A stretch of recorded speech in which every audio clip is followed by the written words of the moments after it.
Les secrets d'Adam et Ève pour sauver votre relation. Vous êtes-vous déjà demandé pourquoi tant de mariages échouent de nos jours? Pourquoi des relations qui ont commencé avec tant d'amour finissent-elles par la séparation, la douleur et le ressentiment?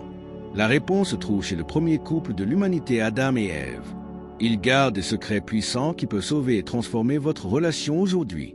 Si vous traversez des difficultés dans votre mariage, votre relation amoureuse, ou si vous voulez simplement renforcer votre lien, préparez-vous car cette vidéo va révolutionner votre perspective sur les relations. Restez jusqu'à la fin car je vais partager une technique infaillible qui a maintenu un couple uni pendant plus de 50 ans et vous serez surpris par sa simplicité. Bonjour, ma chère famille bénie. Bienvenue sur notre chaîne de dévotion biblique quotidienne. Je suis votre serviteur en Christ et aujourd'hui nous allons entreprendre ensemble un voyage extraordinaire à travers l'histoire d'amour la plus ancienne et la plus pure que l'humanité ait jamais connue. Nous allons nous plonger profondément dans les vies d'Adam et Ève, découvrant les principes éternels que Dieu a établis depuis le commencement de la création. Avant de continuer, n'oubliez pas de montrer votre amour pour ce contenu en likant la vidéo, cela aide vraiment beaucoup la chaîne à grandir et à toucher plus de vies. Abonnez-vous à la chaîne si vous ne l'avez pas encore fait, activez la cloche de notification pour ne manquer aucune dévotion quotidienne et partagez cette vidéo avec quelqu'un dont vous savez qu'il a urgemment besoin d'entendre ce message d'espoir et de restauration. Dans les commentaires, je veux vous entendre quelle est la plus grande difficulté que vous affrontez dans votre relation aujourd'hui. Je vais lire tous les commentaires et répondre personnellement à chacun, parce que votre vie m'importe, à moi et à Dieu. La création parfaite du premier couple. Ouvrons nos Bibles au livre de la Genèse, chapitres 1 et 2, où nous trouvons le récit le plus précieux de la création. Dieu, dans sa sagesse infinie et son amour, a commencé à créer tout ce qui existe. D'abord, il créa les cieux et la terre. Ensuite, il sépara les eaux, fit apparaître la mer et la terre sèche, créa toute la végétation, les étoiles dans le ciel, les poissons de la mer, les oiseaux du ciel, tous les animaux terrestres. Chaque étape de la création était parfaite, et Dieu vit que tout était très bon. Puis vint le moment le plus spécial, la création de l'homme. Dieu prit de la poussière de la terre et forma l'homme, souffla dans ses narines un souffle de vie, et l'homme devint une âme vivante. Quel privilège extraordinaire! L'homme fut créé à l'image et à la ressemblance de Dieu. Il reçut l'autorité pour dominer sur toute la création. Il fut placé dans le jardin d'Éden pour le cultiver et le garder. Mais alors quelque chose d'inédit dans toute la création se produit. Pour la première fois, Dieu regarde quelque chose qu'il avait fait et dit que ce n'était pas bon.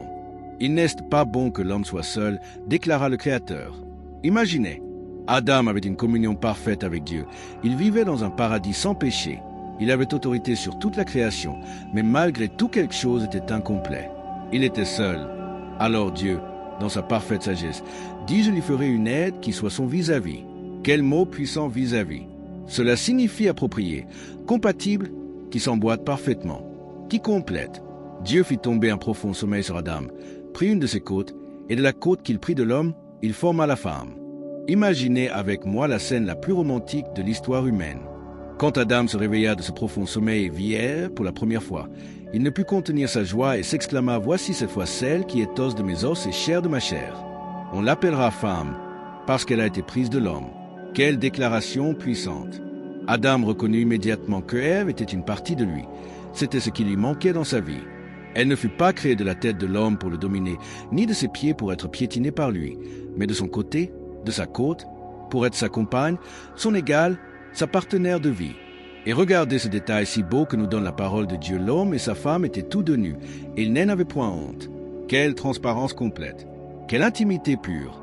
Il n'y avait pas de masque, pas de simulation, pas de peur d'être rejeté. Ils se connaissaient complètement et s'aimaient complètement. C'est pourquoi l'Écriture déclare, c'est pourquoi l'homme quittera son père et sa mère et s'attachera à sa femme, et ils deviendront une seule chair. Quel plan parfait Dieu avait pour le mariage! Quel modèle extraordinaire il établit depuis le commencement! La chute et ses conséquences. Mais nous savons que cette histoire paradisiaque ne resta pas ainsi pour toujours. Le péché entra dans le monde par la désobéissance du premier couple. Le serpent, rusé et trompeur, s'approcha d'Ève et sema des doutes sur la parole de Dieu. Dieu a-t-il réellement dit « Vous ne mangerez pas de tous les arbres du jardin » Ève, voyant que l'arbre était bon à manger et agréable à la vue, et qu'il était précieux pour ouvrir l'intelligence, prit de son fruit, et en mangea. Elle en donna aussi à son mari, qui était auprès d'elle, et il en mangea. Les yeux de l'un et de l'autre s'ouvrirent, mais pas pour quelque chose de bon. Ils connurent qu'il était nu, et ils eurent honte. Ils firent des ceintures de feuilles de figuier pour se couvrir. Alors qu'ils entendirent la voix de l'Éternel Dieu, qui parcourait le jardin vers le soir, l'homme et sa femme se cachèrent loin de la face de l'Éternel Dieu. Quel changement radical! Avant, ils attendaient avec impatience ce moment de communion avec Dieu. Maintenant, ils fuyaient avec crainte. Dieu les appela, où es-tu? Non pas parce qu'ils ne savaient pas où ils étaient, mais pour leur donner l'opportunité de confesser leur erreur. Mais que voyons-nous? Adam commença à rejeter la faute non seulement sur Ève, mais sur Dieu lui-même. La femme que tu as mise auprès de moi m'a donné de l'arbre, et j'ai mangé. Ève, à son tour, accusa le serpent m'a séduite, et j'ai mangé. Voyez comme le péché détruisit l'harmonie parfaite du premier couple. Là où il y avait avant l'unité, maintenant il y avait la division. Là où il y avait avant la transparence, maintenant il y avait la dissimulation. Là où il y avait avant la responsabilité partagée, maintenant il y avait les accusations mutuelles. Les 5 secrets puissants pour les relations. Mais c'est exactement ici que nous commençons à apprendre les leçons les plus précieuses que Adam et Ève peuvent nous enseigner pour nos relations aujourd'hui. Premier secret, compagnie authentique. Le premier grand secret est la compagnie authentique. Dieu créa Ève pour être Ezer Kenegdo, une expression hébraïque qui signifie aide appropriée ou compagne adéquate. Pas une assistante subordonnée, mais une associée de valeur égale. La vraie compagnie signifie que vous êtes une équipe, pas des adversaires. Cela signifie que vous affrontez ensemble les défis de la vie, côte à côte, pas l'un contre l'autre. Un compagnon est celui qui marche ensemble dans les joies et les tristesses, dans la santé et la maladie, dans la prospérité et l'adversité. Combien de couples aujourd'hui ont perdu cette perspective du compagnonnage? Ils vivent comme s'ils étaient des compétiteurs dans une compétition, essayant toujours de prouver qui a raison, qui est meilleur, qui mérite plus. Mais Dieu n'a pas conçu le mariage pour être une compétition, mais une coopération. Deuxième secret, meilleure amitié. Le deuxième secret puissant que nous apprenons d'Adam et Ève est qu'il était meilleur ami avant d'être mari et femme. Quel concept révolutionnaire pour les relations d'aujourd'hui. Votre conjoint doit être votre meilleur ami, votre personne favorite dans le monde entier. La vraie amitié dans le mariage signifie que vous appréciez vraiment la compagnie de l'autre. Cela signifie que vous choisiriez d'être ensemble même si vous n'étiez pas unis par des vux matrimoniaux. Cela signifie que vous vous amusez ensemble, riez ensemble, pleurez ensemble, rêvez ensemble. Troisième secret, intimité profonde avec Dieu. Nous arrivons ici au troisième secret, qui est peut-être le plus important de tous. Adam et Ève avaient une intimité profonde avec Dieu. La Bible nous dit que Dieu se promenait dans le jardin vers le soir et ils avaient une communion directe avec le Créateur. Il y a une connexion directe et inséparable entre notre intimité avec Dieu et notre intimité matrimoniale. Quand notre relation avec Dieu va bien, notre relation matrimoniale fleurit. Quand notre relation avec Dieu est compromise, notre mariage souffre aussi des conséquences. Un couple qui prie ensemble reste ensemble. Un couple qui cherche Dieu ensemble grandit ensemble. Un couple qui lit la Bible ensemble mûrit ensemble. Quatrième secret, unité véritable. Le quatrième secret puissant était l'accent aigu véritable. Quand Dieu dit « ils deviendront une seule chair », il ne parlait pas seulement d'intimité physique, mais d'une fusion complète de vie. L'unité véritable signifie que ce qui affecte l'un affecte les deux. Cela signifie que les décisions importantes se prennent ensemble. Cela signifie que les rêves de l'un deviennent les rêves des deux. Cela signifie qu'il n'y a pas le mien et le tien, mais seulement le nôtre. Cinquième secret, transparence absolue. Le cinquième et dernier secret est la transparence absolue. La Bible dit que Adam et Ève étaient nus et n'avaient point honte. Quelle déclaration puissante! Ils vivaient en transparence complète, sans masque, sans prétention, sans secret. La transparence dans le mariage va bien au-delà de la nudité physique. Elle parle de nudité émotionnelle, spirituelle, mentale. Cela signifie qu'ils se connaissent de l'intérieur et de l'extérieur, connaissent les peurs, rêves, faiblesses, aspirations de l'autre. Est l'histoire qui a changé ma perspective. Laissez-moi vous partager une histoire vraie qui m'a profondément marqué. Il y a quelques années, on m'a invité à officier une cérémonie de renouvellement de vux pour un couple qui célébrait son 50e anniversaire de mariage. Après la cérémonie, je leur ai demandé quel était le secret pour aller si loin ensemble. La dame répondit « Pasteur, le secret c'est beaucoup de patience et beaucoup de prière. » Alors le monsieur, un homme simple de la campagne, me dit quelque chose que je n'oublierai jamais, pasteur. Là-bas au ranch, quand quelque chose se casse, vous savez ce qu'on fait? On le répare. On ne le jette pas, on le répare. Et c'est ainsi que j'ai appris à traiter le mariage aussi. Quelle leçon puissante! Dans le monde d'aujourd'hui, quand quelque chose se casse, nous le jetons et en achetons un nouveau.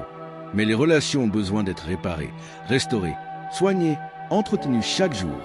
Questions transformatrices. Maintenant, je veux vous défier avec quelques questions pratiques. Qu'est-ce que je dois réparer dans ma façon de me comporter en relation?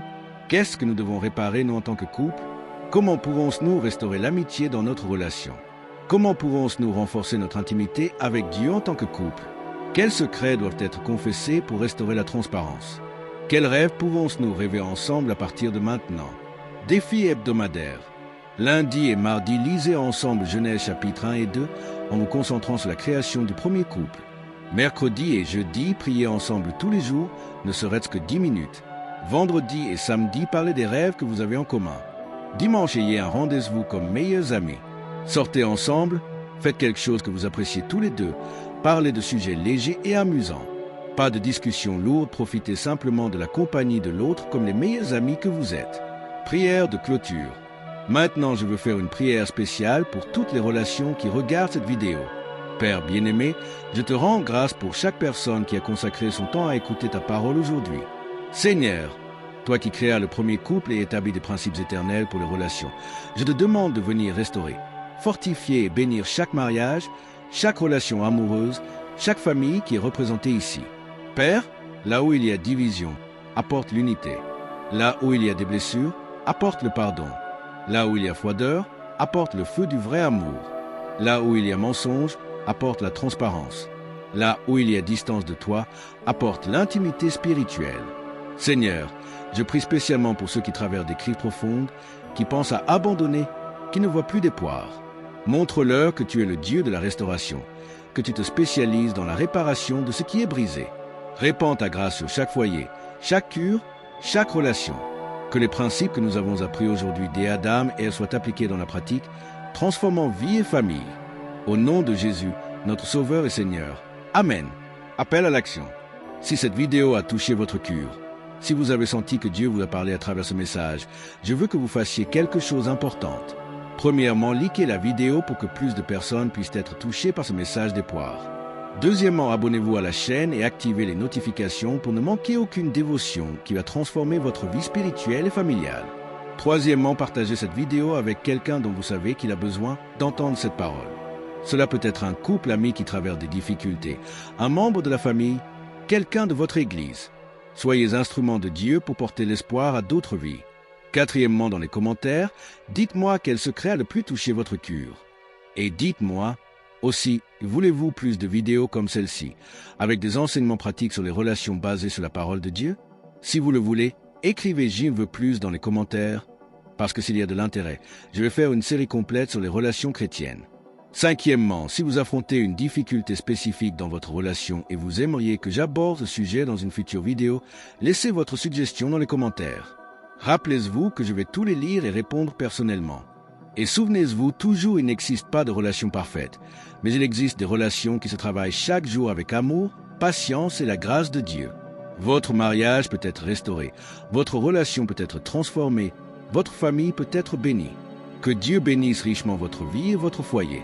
Jusqu'à la prochaine dévotion, restez dans la paix du Seigneur Jésus.